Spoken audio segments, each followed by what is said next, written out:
மீட்பெரும் இரட்சகரமான ஆண்டவராக இயேசு கிறிஸ்து நாமத்தினால இந்த கால வேளையில வாழ்த்துகிறோம்.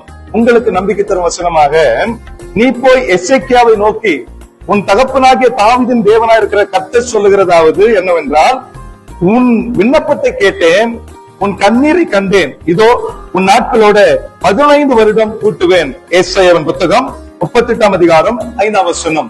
பிரியமானவர்களே, எசேக்கியா ராஜா வியாதியா இருக்கும் பொழுது ஆண்டவர் பெரிய தீர்க்கன் ஏசாயா மூலமாக நீ மரித்து போய்விடுவேன் என்று சொல்லுகிறார். அந்த சூழ்நிலையில பயந்து போகாம இந்த எசேக்கியா ராஜா முழங்கால் படியிட்டு கண்ணீரோடு கூட தேவனை நோக்கி ஜெபம் பண்ணும் பொழுதுதான் ஆண்டவர் உன் விண்ணப்பத்தை கேட்டேன், உன் கண்ணீரை கண்டேன், 15 வருடம் உனக்கு ஜீவனை கூட்டி கொடுக்கிறேன்னு சொன்னது மாத்திரமல்ல, தேசத்துக்கு நான் ஆதரவா இருப்பேன் என்று சொன்னார்.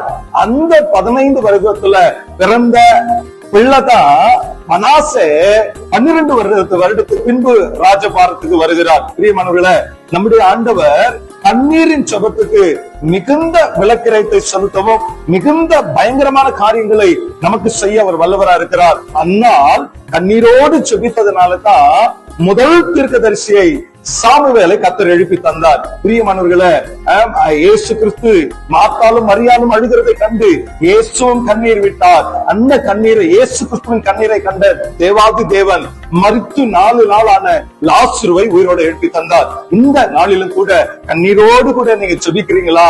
கவலைப்படாதீங்க. நம் ஆண்டவர் கண்ணீரை காண்கிற கர்த்தர், நம் தேவன் ஜபத்தை கேட்கிற தேவன். கண்ணீரோடு விதைக்கிறவர்கள் கம்பீரத்தோடு அறுக்க கர்த்தர் உதவி செய்வார். ஆகவே சோர்ந்து போகாதீங்க.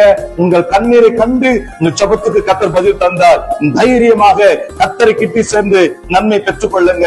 இப்படிப்பட்ட விசுவாசத்தோடு இந்த நாளை துவங்குங்க. ஜெபம் பண்ணலாம். எங்கள் அன்பின் பரலோக தகப்பனே, இந்த நாளிலும் கூட கண்ணீரோடு ஜெபித்து காத்திருக்கிற ஒவ்வொரு பிள்ளைகளுக்கும் கண்ணீருக்கு ஆண்டவரே பலத்த காரியங்களை கர்த்தர் செய்வார் என்ற அந்த வேத வசனத்தை சொல்லியிருக்கிறோம். இந்த விசுவாசத்தோடு உண்மை இன்னும் கிட்டி சேர்ந்து நன்மைகளை பெற்றுக்கொள்ள கர்த்தர் உதவி செய்யுங்க.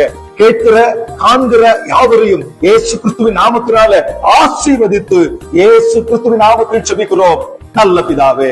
ஆமென். May God bless you.